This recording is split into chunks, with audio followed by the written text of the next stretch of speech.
My guest today is John Gates, author of Act Your Wage and founder of Salary Coach. John helps senior leaders negotiate higher compensation packages without risking job offers or damaging important professional relationships. What makes John's perspective especially valuable is that he comes from both sides of the hiring table. After years in corporate recruiting, he saw firsthand how many talented professionals leave significant money on the table during the hiring process, often 10 to 20% or more. John's expertise was born from a personal experience. Following an unexpected job loss, he found himself struggling to support his young family while working in a low-paying temporary position. A breakthrough salary negotiation changed the trajectory of his career and inspired him to develop what he calls the salary coach method, a practical approach that helps professionals negotiate with confidence, build leverage, and maximize total compensation. Today, we'll discuss salary negotiation, avoiding common mistakes, creating leverage in any job market, and how to secure the compensation package you've earned. John, welcome to People in Transition. Thanks so much, Bob. I'm excited to be here. What a great topic, people in transition. There are a lot of folks in transition right now, and it's a pretty weird job market. So hope those that are listening today will learn something they can actually use right away. Let's jump right in, John. You've worked with senior executives and leaders across many different industries, so this isn't just specific to healthcare or manufacturing or not-for-profit. Lots of different industries can utilize your knowledge and expertise. Before we get into that, though, why do you see so many accomplished professionals still struggle to negotiate their compensation effectively? I think there's two reasons, Bob. Like one is that most people negotiate their pay just a handful of times in their lifetime. It happens typically when you're between jobs, when you're moving from one job to another. Sometimes if you feel you're underpaid, you might march into your boss's office and ask for a raise. But most of the time, people think about their pay when they're moving from one job to another. And most of us only do that a few times in our lifetime. So if you are really, really good at negotiating pay, it means you've done it a lot. Most people haven't. And so that's why most people, even senior level people, struggle to do this. It might be 5 years since the last time they looked for work or had an interview or had to face down someone like me asking them about their pay expectations. And the other reason I think people struggle is that the stakes are exceptionally high, way above most other kinds of negotiation. Some of my clients are people like me, folks from a recruiting background who have seen it all on the other side of the table. But when it comes to their own salary, they're just flummoxed. The stakes are personal now. Salespeople, too, sales leaders, heads of sales functions, people who, executives that negotiate multi-million dollar, sometimes $100 million mergers, acquisitions, complex deals that they've negotiated, and they're very, very talented at doing that. But they're always playing with somebody else's money. Now they're playing with their own future. And it terrifies people sometimes to roll the dice when it's your family and your mortgage payment and your budget on the line. John, you say in your book, fear is costing you a fortune. What fears typically hold candidates back, and how do those fears impact the final offer, do you think? Oh, this is a great question, Bob. Thank you for asking that one. Mostly, if I can get specific about specific fears, like early on, when a recruiter calls you and says, I found you on LinkedIn, or I'm responding to your resume or your application. You look great, but before we get started on this, tell me what your pay expectation is. There's an instant fear that you're going to be screened out if you answer this question wrong. And so people are afraid of losing the opportunity initially. You know, I'm afraid that if I answer this question wrong, I'm not going to advance. I'm not going to bypass the recruiter or the screener that first person to call, I really want to talk to the hiring team and the hiring manager and really sell myself. So often when this question comes, people they undershoot themselves so that they can just get past this. They're afraid of losing the opportunity to advance. And then when it comes down to a job offer, they get one. Somebody like me will call and say, "Hey, congrats, Bob. We really like you. We want to hire you. Here's our offer." And negotiation feels like you might be putting that offer at risk. And so if you've gone through an extensive recruiting process, you've interviewed with, 30 people, it's that's true. You do interview with that many people, or you've been unemployed for several months and now you're facing down a drying up savings account, something like that. It's easy to understand why people would be really conservative, too conservative, in fact, about negotiating because they don't want to risk this hard won job offer over, ten or $20,000. Sounds like a lot of money. For some people, it's not. And it's just not worth it to some folks. But I can tell you the average person's leaving a lot of money on the table. And they don't have to. There are safe ways of approaching this. You mentioned that stressful moment in the hiring process when you're asked, what are your salary expectations? What do you feel is the smartest and safest way to handle that question during that initial, let's say, phone screening? And if I could ask a follow-up question, let's say you give a number. Let's just Mm-hmm. pick an easy number and say it's 75,000. And as you have gone through the process, now it's time to get an offer. Can you change from that number, that 75,000? Let's start there. The answer is yes, you can, but it's difficult. It's really difficult. If you answer that question with that number, 75,000, they ask you the question, what's it going to take to get you?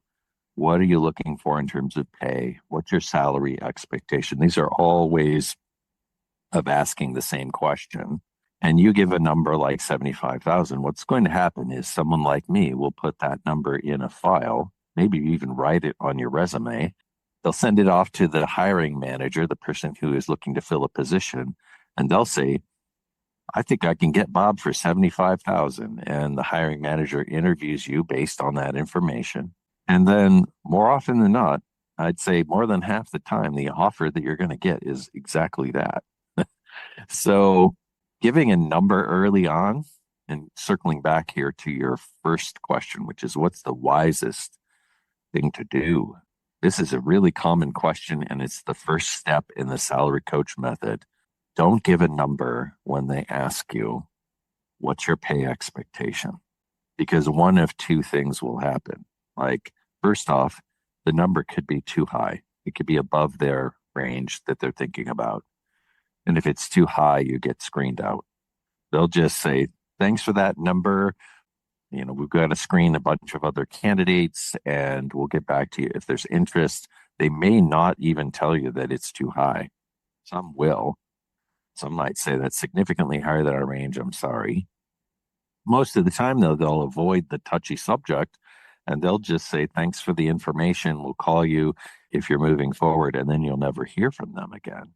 The other outcome, if you give a number, is that it's too low.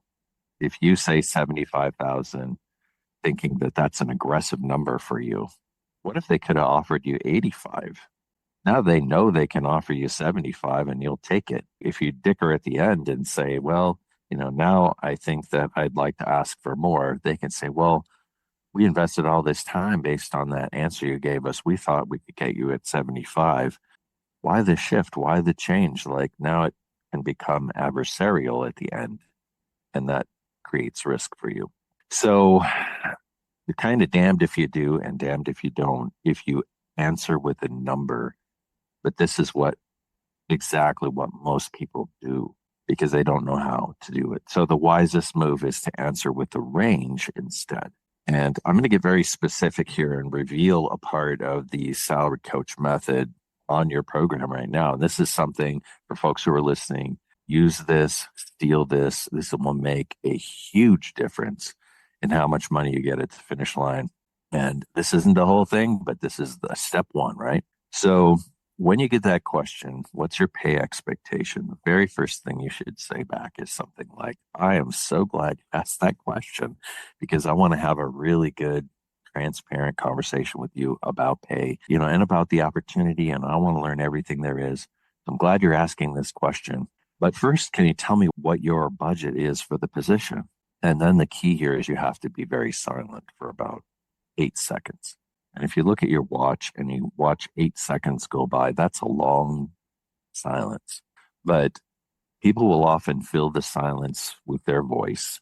When I'm training hiring managers to interview people for jobs, and I'm teaching them how to ask tough interview questions, I teach them how to tolerate silence because they'll get the best answers if they don't just fill the vacuum with their own voice. So you ask them what the budget is, and then you wait for an answer. And they might tell you that they don't have a budget yet. They're just feeling out the market. Most of the time, though, they're going to say, well, our range is between A and B.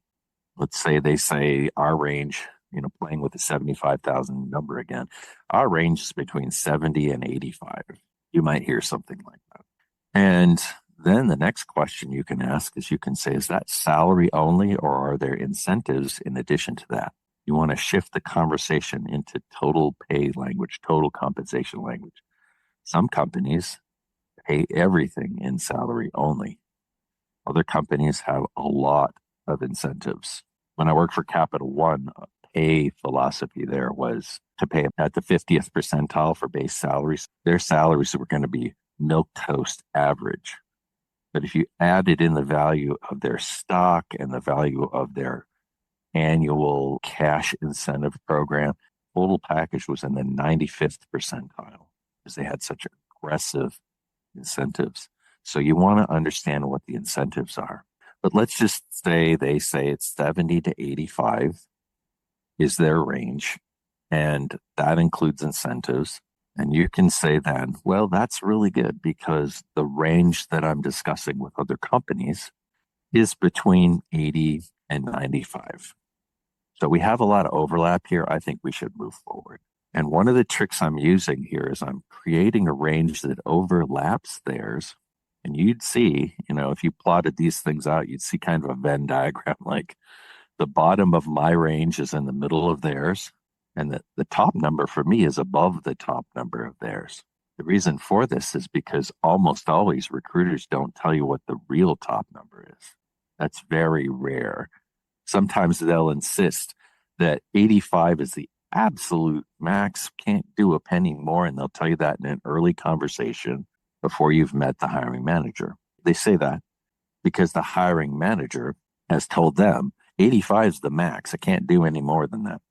But then almost like very, very often, like I've had thousands of these post-interview debrief meetings with hiring managers because I was a recruiter and a recruiting leader on the other side of the table. Sometimes they'll meet a candidate who knocks their socks off, and all of a sudden now the max that they can pay somehow goes up because that person can do something else. They can do something more. They're adding more value. Or they just decide, I really want this person. I really don't want to go back and interview a bunch more people. So if we have to go from 85 to 92 to get this person, like I'm going to do that. Or I'm going to stretch as far as I possibly can just to get a yes so I don't have to go back to the beginning.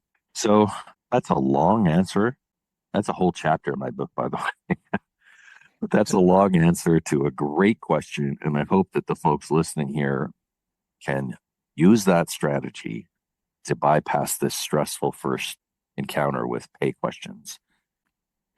I think that many people that I have talked with hear the advice, know your worth and demand it. Why do you think that approach can actually hurt job seekers during a negotiation? Yeah, I hear this all the time. In fact, if you're hanging out on LinkedIn and you're talking about pay negotiation, you'll see this advice everywhere. And I think it's especially high risk. And it's because you're demanding and because you're saying, I'm worth X, but you haven't yet proven that. When you're interviewing, people don't really know how much you're worth until you've completed the interview process. When you're talking to a screener or a recruiter or somebody like me, in a first conversation. We don't know each other yet. You don't know me, and I don't know you. And you're coming at me aggressively saying, I've done my research. And according to my research, this job that you have is worth $100,000 or $500,000, or my value in the market is worth $500,000. I hear that all the time as a recruiter, and I got very good at kind of unraveling that idea with people. Not to be mean about it or anything, but I could say stuff like, well, okay, tell me why you think that that's the market for you. And very often they'll fall back on salary survey data or something. They'll go to salary.com or payscale.com and they'll put in their information. They'll do some salary research, say. And people like me and you, we know how how the sausage is made. We know how those salary surveys are created, how the data is compiled and brought in. And somebody can say, well, look, here's my report on payscale.com. It says that this is what I'm worth. And so that's what I want. And I can say, well, we've done our own research and we've benchmarked against the specific talent competitors that we want to take people from and that we usually recruit out of. So we have a data set of our own that you can't see. And so, according to our research, this is what the position is worth. And so it's very difficult to start negotiating based on salary survey data and using that as the foundation you're standing on. It's really a house built on sand that's quite easy for me to pick apart. And then candidates who aren't used to negotiating pay feel a little lost in the conversation after that. They're not sure how to anchor their value going forward. And so demanding that you're worth a certain amount and introducing the foundation as something I can actually pick apart and argue with is dangerous. Instead of doing that, you could say something like, well, the numbers that I'm discussing with other companies are between A and B. That's what I'm currently discussing with other companies. And that does two things for you that are better than using salary data or research. First is it introduces some competition.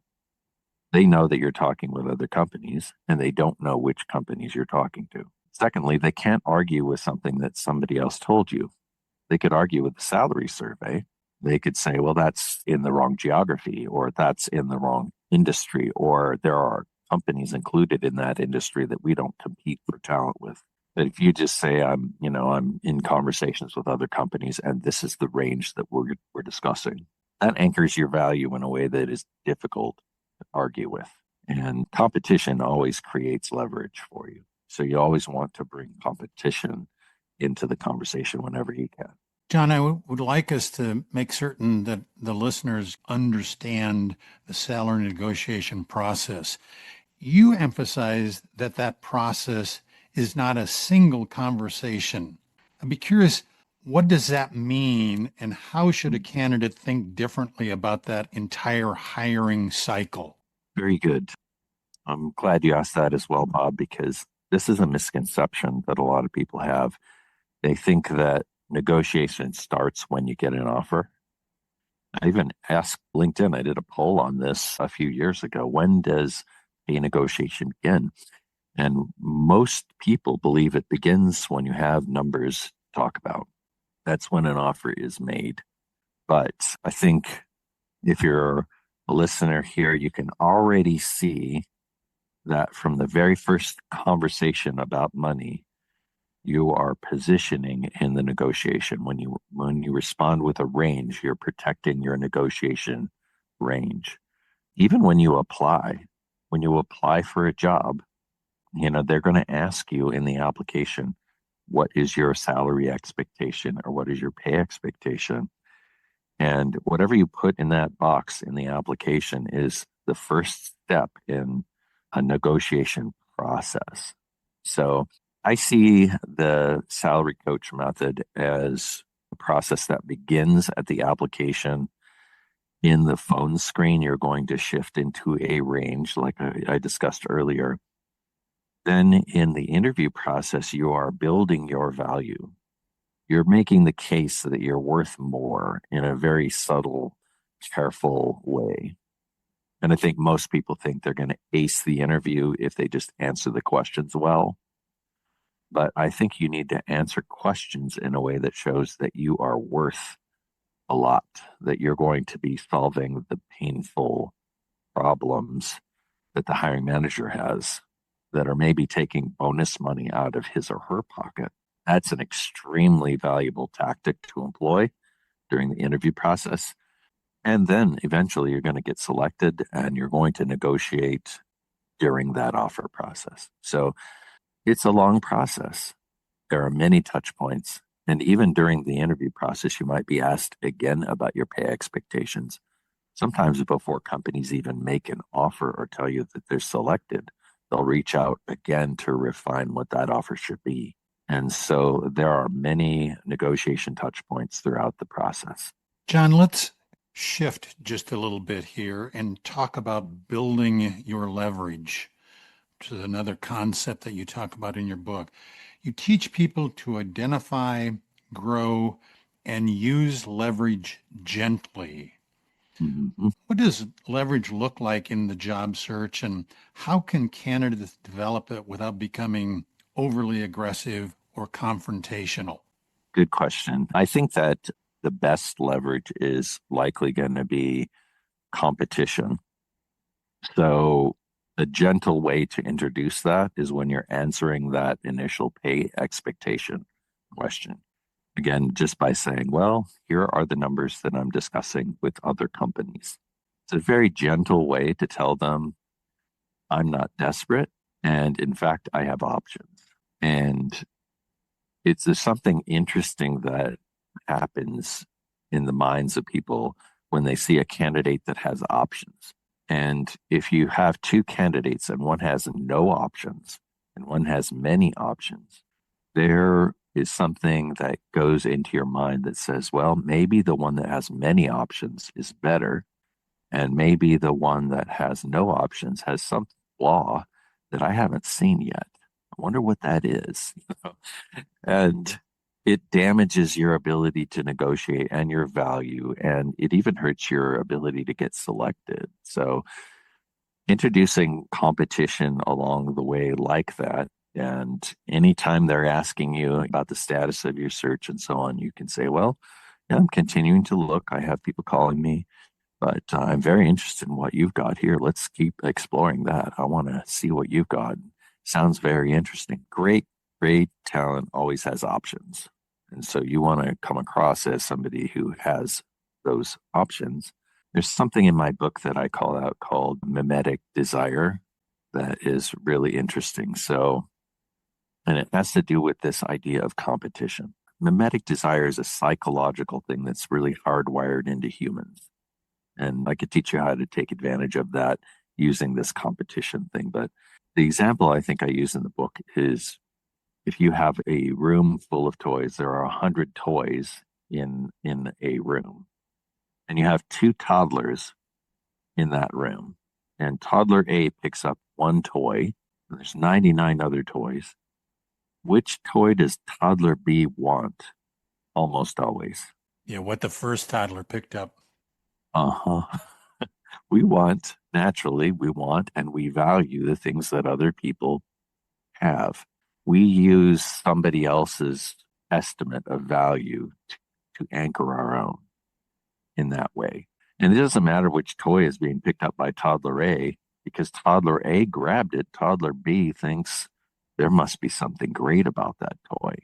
So I want it now. And this is very gentle leverage that you can introduce into the conversation just along the way. Another thing that you can do is be listening throughout the process for pain that you know how to solve, pain that you know how to fix. People run away from pain a lot faster than they run toward pleasure. And so, if that hiring manager has pain in her life because of this vacancy, and you can tell that hiring manager, if you hire me instead of somebody else, that pain is going to go away because I have the experience and the knowledge and the understanding for how to make that disappear for you. You're going to have a sleep filled night if I'm on your team. You're not going to ever have to worry about that again. This is kind of an emotional hook to bring you onto the team. If you can try to understand what's painful, what are the personal stakes involved for the hiring manager and also anybody else that's interviewing you. People make hiring decisions, and I've noticed this through thousands and thousands of these post-interview debrief meetings where I'm behind the scenes guiding the manager on who to pick. People hire emotionally way more than they hire logically. They hire the person who is going to make their pain go away. They'll hire the person that's going to help their bonus be assured. If they feel like their bonus is at risk right now, they will hire the person who is least likely to embarrass them. Instead of the best talent, they'll hire the lowest risk person because making a hiring mistake is like one of the worst things that any leader could ever do. If you hire the wrong person, now all of a sudden your judgment about a lot of things comes into question from above. The customers start to doubt you. The team that you manage starts to doubt you. Actually, this is why a lot of hiring managers, will pick a lower quality person, maybe even an internal person over a better external person, because the internal person is a known quantity with fewer risks. John, if you were to coach someone and say, here's that single negotiation tactic that will deliver the greatest return, but is often overlooked by job seekers, what would that single negotiation tactic be? Well, I can't reveal too much of the secret sauce here, but I will say the big mistake that most people make, and this is the vast majority of people, is they accept the offer immediately. So if you can avoid doing that, it opens the door actually to negotiation. And that is the single most underused item in all of this whole process. People are so worn out by a job search and they're so risk averse at the finish line. Once the offer comes, they are herded, they herd themselves, and people like me will herd them into accepting immediately. And if you're a job seeker, all that uncertainty in your life can go away immediately if you just say yes. And so that's what most people do. And so a person like me who's very, very good at this would reach out to a candidate and say, "Hey, Bob, I'm so excited. Like, just had a meeting with the hiring manager. The whole team is aligned. We are very excited to offer you the position. Based on what you told me early on, we've carefully crafted a job offer just for you. It's gone to the highest levels in our company, and we finally got it approved. And here it is. When can I tell the hiring manager that you would like to start? Let's pick a start date." And folks like me call that a presumptive close, where we are presuming or assuming that the answer is yes. Because if you give me a start date, if you say, well, oh, okay, that's amazing news. I think, how about we just start on July 7th? If you give me a day, that means you just accepted the offer. And then I'll say, well, that's great. Okay, so I'm going to send you an offer letter. All you got to do then is sign the bottom and put in July 7th, and then we can shift immediately into the onboarding conversation and get you started and get you enrolled in our benefits plan. And I'm so excited to be able to share this good news back with the hiring manager. And it just becomes this sort of emotional celebration. But really, that's me helping you to dismiss all the uncertainty in your life and heading off a negotiation. And so, a better way to handle that is to say, I am so excited that you gave me this offer. Like, I really do like the idea of working with Tina and her team. So I'm excited about the possibility of working, for Tina and with that group. I know I'm going to make a massive impact if I decide to join, but it's a big decision for me. And, I have some stakeholders of my own, and I really think I need a couple of days to review the specifics with my stakeholders.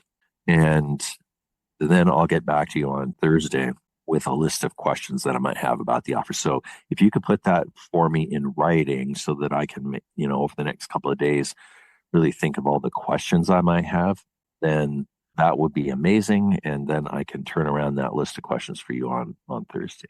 And you just bought yourself a couple of days to think about it. Also to look at the offer in depth, make sure there's nothing in there that's missing. And it allows you a chance to begin a negotiation, which will begin by asking questions about the offer. That is a very low risk way of engaging in a collaboration, not a confrontation about the offer. And during those 2 days, you should call me and, and I can help you to get through to the finish line with the best possible package without any risk. John, I want to thank you for all your great thoughts and ideas and suggestions you made.